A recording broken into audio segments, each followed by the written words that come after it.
Students, our topic is literary devices in poems. In the first two lessons or lectures, we read that there are various literary devices in poems.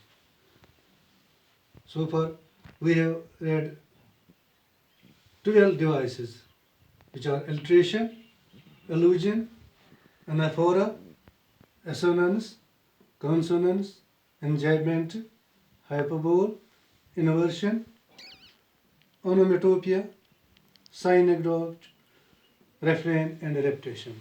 Moving on, the 13th device is simile. You might have heard that simile is the comparison between two dissimilar things or persons. We use some words like as or like to show this comparison. And this comparison where we compare two things or two persons by using words as or like. This is known as simile. Examples from the poem The Daffodils by William Wordsworth in class 11. This is the very first line. I wandered as a cloud, where the word as has been used to show comparison between the poet. The poet compares himself to the wandering cloud. So this comparison is simile. Similarly, in the poem Sunrise, 12th class poem by Padma Sajdev, the poet says, the sun was descending like a cataract in the eye of the sky. Here the comparison has been shown by using the word like. This is another example of simile. Number 14, metaphor. Metaphor is the indirect comparison by highlighting a particular quality of two things.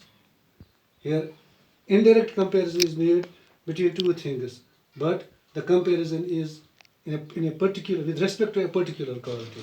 For example, in the poem The Mosquito, 11th class poem by D.H. Lawrence, the poet refers to the mosquito as phantom. Phantom means something separate, which is invisible, which is not seen. Again, the poet refers this mosquito, you the winged victory. So here the comparison is made, mosquito is compared with the winged victory. So this is indirect comparison known as metaphor. Another example, Inklings from the Dark by Rama Rai, class 12 poem. Fragrant blossoms, blossom means flowers, blooming on his lips. So it means the poet sees the smiling face of his son, and he compares them with the fragrant blossoms, fragrant flowers that have sprouted, that have bloomed on the lips of his child. So this is another example of metaphor. Number 15, personification. In personification, we give a human quality. We attribute a quality that is related, that is characteristic of human beings. But this quality, this character, this feature is attributed to an animal or some non-living thing or inanimate thing. For example, in the poem The Daffodils by William Wordsworth, class 11 poem, when at once I saw a crowd, a host of golden daffodils. The daffodils were in a crowd, but crowd means a large gathering of people. We say crowd, we use crowd word crowd when there is a large gathering of people. But here the crowd word has been attributed, this quality has been attributed to the daffodils. So it is personification. Another example, When Autumn Came by Faiz Ahmad Faiz, class 12. This is the way the autumn came to the trees. It stripped them down to the skin. Here autumn has been personified by the poet. Number 16, rhyme. Rhyme means some internal or end words. The poet in his verses or in a particular verse uses some internal words, or in 2 verses or 3 verses he uses some end words to create musical effects with the same sound. For example, The Daffodils by William Wordsworth, class 11. Besides the lake, beneath the trees, fluttering and dancing in the breeze. Here the two lines. The last word of this first line is trees, and here it is breeze.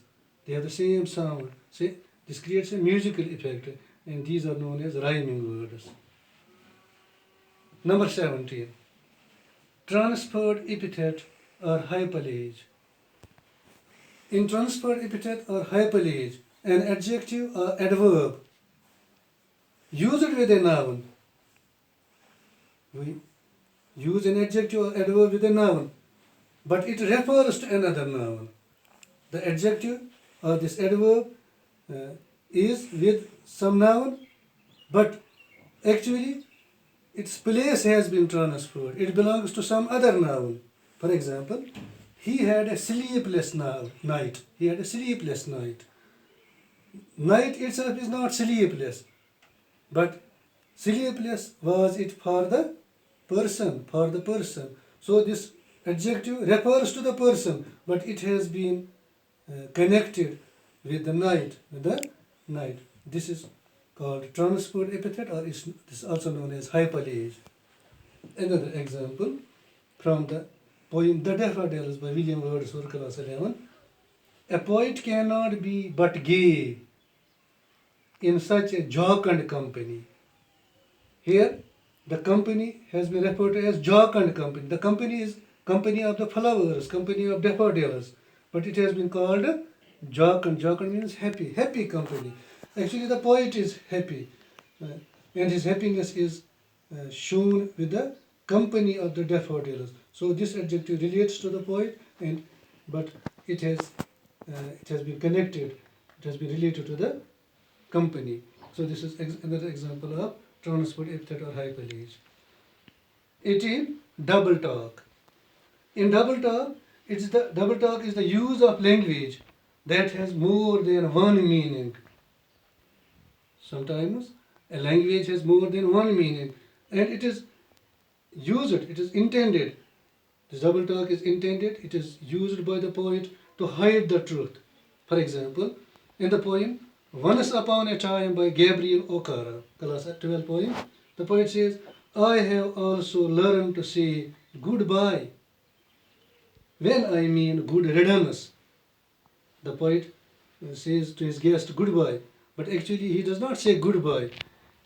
He means good riddance. So this is an example of double talk. The last device we are going to discuss is imagery, and it's an important, very important device. It is the creation of any sensory effects. Sensory effects means that's related to our senses, like visual. Visual means related to sight or seeing. Auditory, related to hearing. Olfactory, related to smell. Gustatory, related to taste. Tactile, related to touch or feel. Or kinesthetic, related to movement. These words create pictures, particular pictures. These words create particular pictures in our mind. Examples: visual imagery. Punishment in Kindergarten by Kamala Das. That's full of this imagery. We read, a blue-frocked woman refers to the teacher of the poet. A blue-frocked woman. Immediately to our mind comes a woman who wears blue frocks. This is visual imagery. Auditory, throwing words at me like pots and pans. Olfactory, smell to the flowers. Here it is related to smell. Auditory is related to hearing. Gustatory, related to taste. Sipping sugar cane. These are all in Punishment in Kindergarten by Kamala Das. Class 12. Now tactile. Tactile means to touch. Touch or feel. But oh, the concrete shook and the cold ashes kissed my feet. Here kissed means touched. The concrete shook and the ashes came out, and those ashes touched the feet of the poet, touch. So this is tactile imagery. It is in the poem Inklings from the Dark by Rahman Rai, Kalastrar. Last, kinesthetic. Kinesthetic is related to movement. Movement. Tossed their heads in sprightly dance. The Daffodils, poem Daffodils by William Wordsworth, class 11. And here it shows sprightly dance. It shows movement of the flowers, movement of the flowers. So it is known as kinesthetic imagery. With this, we wrap up our discussion on the poetic devices. Thank you.